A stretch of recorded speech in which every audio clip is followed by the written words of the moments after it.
প্রত্যেকদিন সকালবেলায় আমার শাশুড়ি মা শিউলি ফুলগুলো কুড়িয়ে থাকে, কিন্তু আজকে আমার মন চাইলো যে আমি কুড়িয়ে নেব।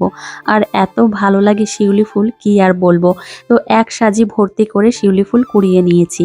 এখন 6টা 15 মতো বাজে আর চলে এসেছি ওপরের রান্নাঘরে। আর এখানে এসেই একটা কাজ করছি।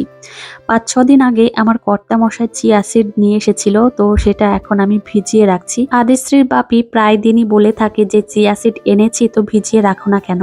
তো আমি ভাবলাম তাহলে আজকেই ভিজিয়ে নেব, আর তোমাদেরকেও জানাবো এর টেস্টটা কেমন লাগে। হয়তো তোমরা অনেকেই খেয়েছো, কিন্তু এখনো পর্যন্ত আমি খাইনি, সেই জন্য ভাবলাম আজকেই জানাবো যে কেমন লাগে খেতে। চিয়া সিড খাওয়ার আধ ঘন্টা আগে ভিজিয়ে রাখলেই হয়ে যায়, তো আমি 1 ঘন্টা মতো ভিজিয়ে রেখেছিলাম আর এখন চলে এসেছি টেস্ট করতে। সত্যি বলতে চিয়া সিডের টেস্টটা একদমই ভালো লাগেনি। এরপর ভেবেছি যে জলের মধ্যে হয় মধু দেব, না হলে একটু লেবুর রস দিয়ে তারপর খাবো। আমার শ্বশুর মশাই একটু সকাল করেই আজকে বাজার করে নিয়ে এসেছে, আর আজকে অনেক ধরনের মাছ নিয়ে এসেছে, বিশেষ করে দেশি মাছগুলো নিয়ে এসেছে। সকালবেলায় আদিশ্রীকে খাইয়ে দিয়েছি, তারপর ওর দাদাভাইয়ের সঙ্গে চলে এসেছে রাস্তার পাশের জমিতে।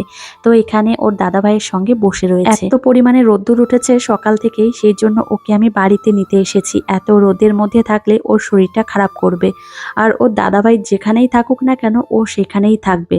আজকে অনেক ধরনের মাছ নিয়ে এসেছিল, তার মধ্যে পাবদা মাছ নিয়ে এসেছিল। সেই মাছ দিয়েই আজকে আলু দিয়ে আর উচ্ছে দিয়ে রান্না হয়েছে, আর দুপুরবেলায় এটা দিয়েই খাইয়ে দিয়েছি। আদিশ্রী আজকে দুপুরবেলায় একটু আগে আগে ঘুম থেকে উঠেছে, সেই জন্য বিকালবেলায় ওকে একটু রেডি করিয়ে দিয়েছি। আর এখন আমরা একটু রাস্তার দিকে যাব। আমার মেয়ে বিকালবেলায় একটু রাস্তার দিকে যেতেও খুব পছন্দ করে।